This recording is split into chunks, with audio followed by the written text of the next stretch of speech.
একটা মিটিং করেছেন মাননীয় আর্মি চিফের সাথে। তো এখানে আসলে এই ধরনের কোনো এজেন্ডা বা কোনো কিছু ছিল না। এটা ছিল যে রাষ্ট্রে আমরা যতদূর এটার ব্যাপারে শুনতে পেরেছি যে রাষ্ট্রের যে অরাজক পরিস্থিতি চলছে সেই বিষয় নিয়েই কথা হয়েছে। এখানে আসলে নির্বাচন পিছানোর কোনো কথাবার্তা হয়েছে বলে আমাদের জানা নেই এবং আমরা এটা বিশ্বাসও করি না। ধন্যবাদ।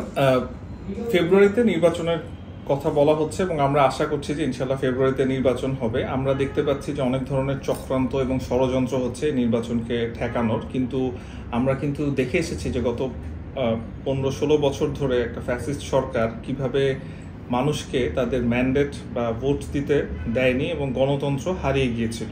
সো এই হারানো গণতন্ত্রকে ফিরিয়ে আনার একমাত্র উপায় হলো নির্বাচন। সো এই নির্বাচনটি বাংলাদেশের জন্য খুবই তাৎপর্যপূর্ণ যে পরবর্তী যে সরকার ইনশাল্লাহ আসবে তারা যাতে বাংলাদেশকে আবার সঠিক পথে আনতে পারে। এখন গত 15 বছরে আমরা দেখেছি যে কিভাবে দেশের টাকা লুটপাট হয়ে বাংলাদেশের এই সম্পূর্ণ ব্যাংক ব্যবস্থাকে ধ্বংস করে দেওয়া হয়েছে। উপরে উপরে কিছু মেট্রো রেল আর এলিভেটেড এক্সপ্রেসওয়ে দেখিয়ে যে অর্থনীতির কথা বলা হয়েছে তা যে কত বড় শ্যাম ছিল এটা কিন্তু প্রমাণ হয়ে গিয়েছে গত 1 বছরে। সো অর্থনীতির অবস্থা যে খারাপ দেশের, এটার মূল কারণই কিন্তু ছিল এই গণতন্ত্রের অভাব এবং কোনো জবাবদিহিতা ছিল না, কোনো বিরোধী দলকে দাঁড়াতে দেওয়া হয়নি। তো এবার যাতে একটা সুষ্ঠু নির্বাচন হয় সেটাই আমাদের প্রধান এজেন্ডা। তো আমি আমার এনডিএম এবং আমাদের মাননীয় চেয়ারম্যান জননেতা ববি হাজ্জাজের পক্ষ থেকে বলতে চাই যে আমাদের প্রথম এজেন্ডা হলো একটি সুষ্ঠু নির্বাচন হওয়া। আর এনডিএম এই মুহূর্তে নির্বাচনের জন্য প্রস্তুত। আমরা কতটি আসনে দিব এটা এখনো নির্ধারণ হয়নি, বাট আমাদের 300 আসনেই প্রার্থী রয়েছে দেওয়ার মতো।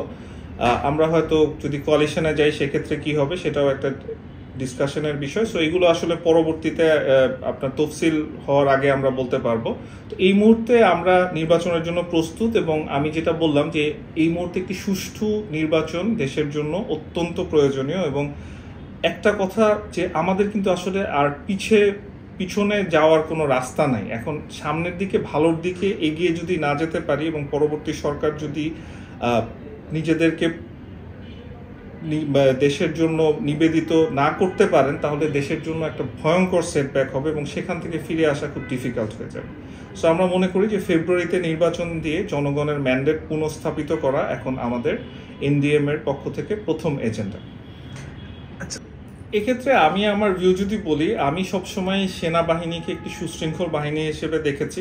যদিও গত সরকারের আমলে আমরা দেখেছি সেনাবাহিনীর কিছু কার্যক্রম প্রশ্নবিদ্ধ ছিল, তারপরেও সেনাবাহিনীর যে চেইন অফ কমান্ড বা বাংলাদেশে তাদের যে তাৎপর্য বা বাংলাদেশের স্বাধীনতা সার্বভৌমত্ব রক্ষার্থে সেক্ষেত্রে সেনাবাহিনীকে নিয়ে আসলে অনেকে অনেক ধরনের কথা বলে তাদেরকে উত্ত্যক্ত করে ভাইরাল হওয়ার চেষ্টা করেছেন।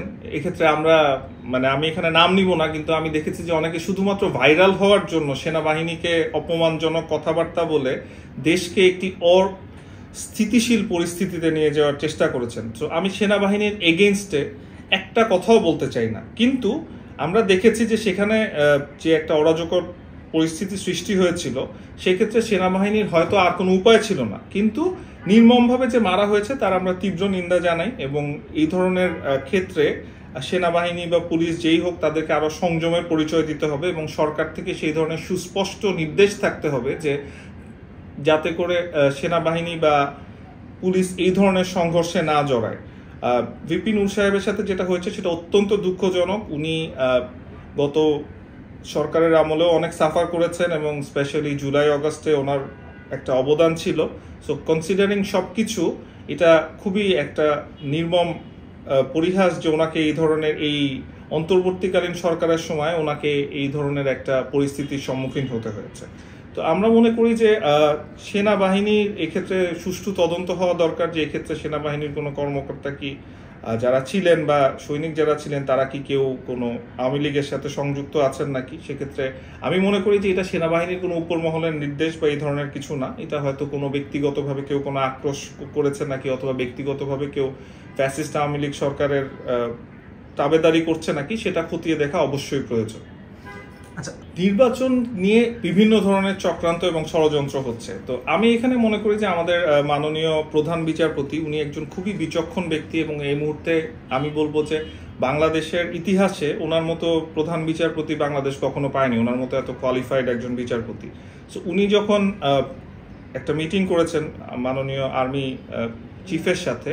তো এখানে আসলে এই ধরনের কোনো এজেন্ডা বা কোনো কিছু ছিল না। এটা ছিল যে রাষ্ট্রে আমরা যতদূর এটার ব্যাপারে শুনতে পেরেছি যে রাষ্ট্রের যে অরাজক পরিস্থিতি চলছে সেই বিষয় নিয়েই কথা হয়েছে। এখানে আসলে নির্বাচন পিছানোর কোনো কথাবার্তা হয়েছে বলে আমার, কারণ আর্মি চিফ যিনি আছেন উনিও একজন বিচক্ষণ ব্যক্তি, উনিও খুব সুন্দরভাবে হ্যান্ডেল করেছেন। যতটুকু সংযমের পরিচয় দেওয়া দরকার ওনাকে আমরা দেখেছি যে আর্মির বিরুদ্ধে অনেক রাজনৈতিক ব্যক্তিত্ব যারা গত জুলাই অগস্ট আন্দোলনে সম্পৃক্ত ছিলেন তারাও আর্মির এগেনস্টে যে ধরনের কথাবার্তা বলেছেন তারপরেও তিনি যে সংযমের পরিচয় দিয়েছেন তা অত্যন্ত বিচক্ষণতার পরিচয় এই সংকটকালীন মুহূর্তে।